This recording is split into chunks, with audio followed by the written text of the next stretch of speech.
भूतैर्महद्भिर्य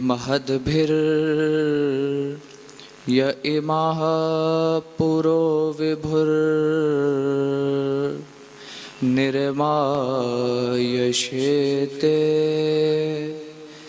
यदमुषु पूरुषः भुङ्क्ते गुणान् षोडशात्मकः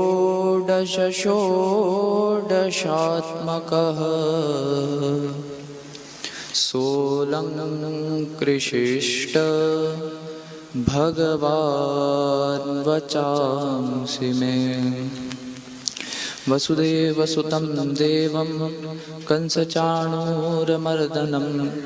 देवकी परमानन्दं कृष्णं वन्दे जगद्गुरुम्।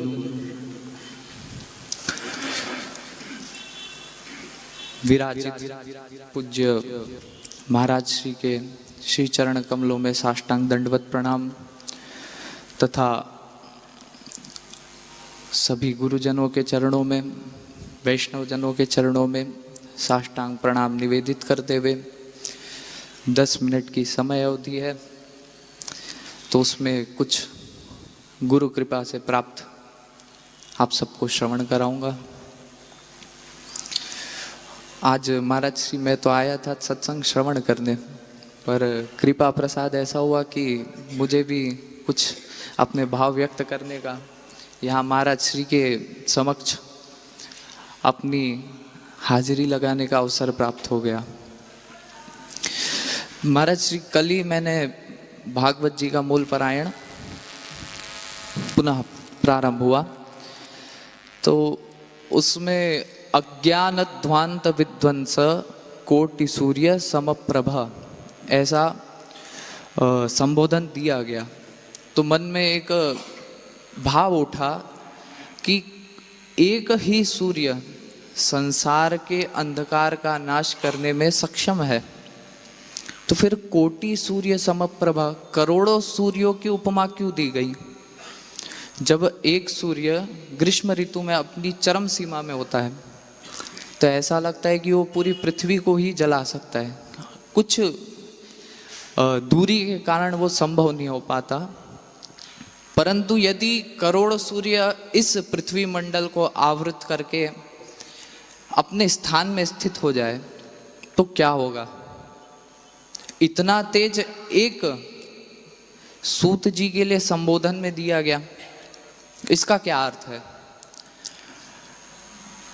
तो फिर गुरु कृपा से प्राप्त उपदेश में ये पता चला कि जो सूर्य होता है वो आपके बाह्य ताप को, बाह्य अंधकार को ही नष्ट कर सकता है। जो अंतःकरण में, जो अंदर हमारे स्थित अंधकार है, जन्म जन्मांतर का अंधकार, उसे ये बाहर स्थित एक सूर्य हो या करोड़ों सूर्य हो, कोई नष्ट नहीं कर सकते। इसलिए सूर्य की प्रभा से युक्त गुरु को ही कोटि सूर्य समप्रभा ऐसा संबोधन दिया गया। गणेश जी की वंदना में भी हमें आता है कोटि सूर्य समप्रभा। पर मैं कहना ये चाहता हूँ कि पूज्य अभी महाराज श्री का उपदेश चल रहा था, तो उसमें उन्होंने कहा कि गुरु यदि प्रसन्न हो जाए तो वो कुछ भी दे सकते हैं, और महात्म्य में आता भी है प्रयच्छति गुरु प्रेतो वैकुंठम योगी दुर्लभम। गुरु यदि प्रसन्न हो जाए तो वो योगी दुर्लभ वैकुंठ भी सहज में दे सकते हैं। और जब हम तृतीय स्कंध में देखेंगे तो ब्रह्मा जी ने भगवान की साधना की हजारों वर्षों तक के, और वहाँ पे ऐसा वर्णन आता है कि भगवान ने वहाँ पे उपदेश नहीं किया, वहाँ पे ज्ञान दे दिया, वो भी विज्ञान युक्त, मतलब अनुभव युक्त ज्ञान, विज्ञान युक्त ज्ञान भगवान ने उन्हें दे दिया कि जैसी आपने पूर्व में सृष्टि की थी वैसी सृष्टि पुनः कीजिए, यथा पूर्वम अकल्पयत्। तो मेरा भाव ये था कि गुरु यदि प्रसन्न हो जाए तो वैकुंठ भी दे सकते हैं। और मानस जी के शुरुआत में ही मंगलाचरण में तुलसीदास जी लिखते हैं बंदौ गुरुपद पद्म परा कृपा बंदौ गुरुपद कंज कृपा सिंधु नर रूप हरि महामोह तम पुंज जासु वचन रविगर निकर।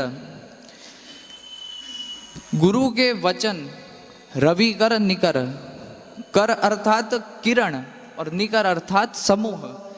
गुरु के वचन उस सूर्य के समान किरण के, गुरु सूर्य समान है और उनके वचन सूर्य की किरण के समान है, जो हमारे अंदर स्थित माया मोह रूप जितने भी अंधकार है उनको मिटाने में समर्थ है।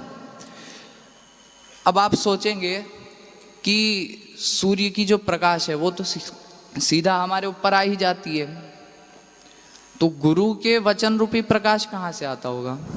श्रवण पुट से। श्रवण पुट से गुरु की प्रकाश रूपी किरण हमारे अंदर जाके सोई हुई चेतना को जगा देती है। इसीलिए तो कहा कि वो सूर्य है, क्योंकि सूर्य का काम क्या है?